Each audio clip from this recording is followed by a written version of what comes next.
Hey, what's up, guys? So, last NFL season, there was a lot of drama coming out of San Francisco and the whole Brandon Aiyuk incident where the receiver suffered a severe knee injury in Week 7 of the 2024 season. And despite signing a 4 year, $120 million extension in August 2024, his 2025 recovery stalled, missing rehab sessions, team meeting and activities, leading to frustration over poor communication and lack of engagement.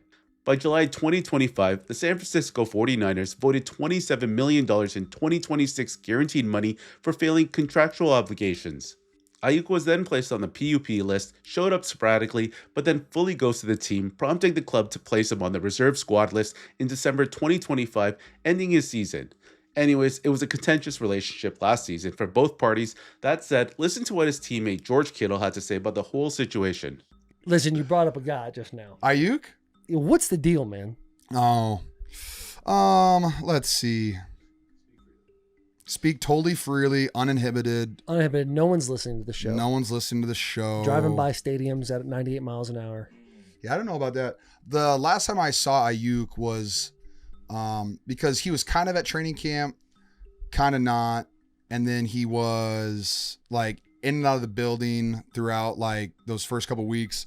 And I started going out to like see him like in the weight room because he didn't go into the locker room or the training room anymore. So he would just go to the weight room to do his rehab. And was this like a holdout thing he was doing? No, this was this past year. Like he was under contract.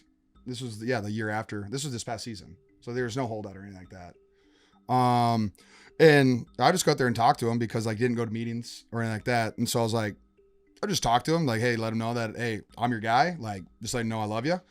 And then literally like, I started doing that call week 6. I don't really know what week it was. And then literally a week later, that story came out, like all the crazy stuff. And then I didn't see him again. Really? Yeah. So like, I don't like, that's not something I bring up to like John Lynch and Kyle Shanahan very often. I like that's on you guys. And I just try to be there for the players if there's something going on. Cause you know, like you always want to be there for the boys, but like, I don't know.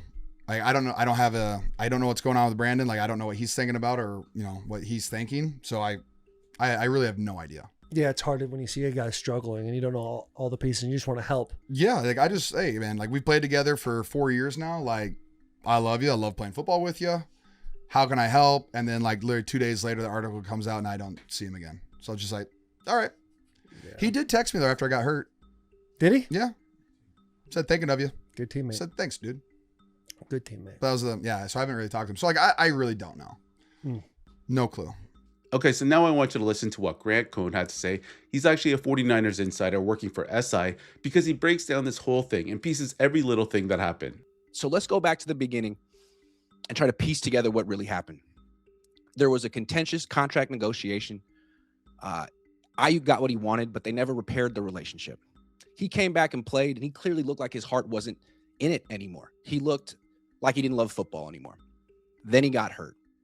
He could have not ran over the middle. Randy Moss never ran over the middle. Ayuk ran over the middle, sacrificed his body, his knee, potentially his career. Then, a couple months later, the Niners tried to trade him when he was still on crutches in his bed. He knew it. He talked about it on YouTube. He wrote about it on his YouTube channel. I'm guessing he felt that was a betrayal. How would you feel if you gave up your body and they tried to trade you a couple of months later? Then I think at that point he decided he didn't want to play for the Niners anymore. So he skipped some stuff in the offseason and they voided his guarantees. This was all avoidable. They could have traded him 2 years ago before they extended him, or they could have not tried to trade him when he was immobile, or they could have not voided his guarantees. They were within their rights to do all that, and you 49er fan probably like that they did. The only point is it seems to me that he's healthy and that this is all one big weird power struggle that's been going on for 2 years between the 49ers and Ayuk. Who's going to get what they want? Ayuk wants to leave. That's why he had the NFLPA leave this alone. They would have fought for him. He didn't want him to. He wants to go to the Washington Commanders. He wants to regain his love of football.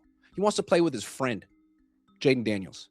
And the Niners don't want to let him because if he goes over there and plays well, no one's going to care that he missed some meetings or missed some check-ins. People will just say, hey, man, why'd you run off this 28-year-old Pro Bowl wide receiver?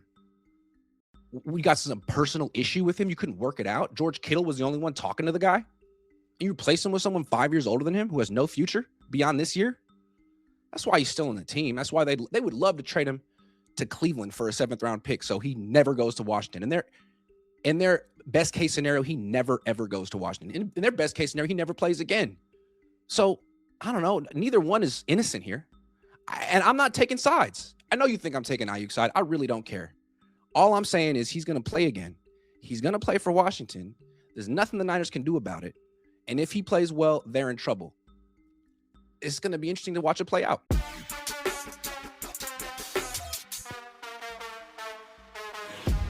So yeah, this is a pretty crazy situation, and it appears both parties are at fault here, in my opinion. It appears Aiyuk felt betrayed by San Fran, hence his head wasn't in the right place, which seems pretty obvious considering he left so much guaranteed money on the table after going AWOL. Anyways guys, what do you think about this whole situation, and who do you think is in the wrong?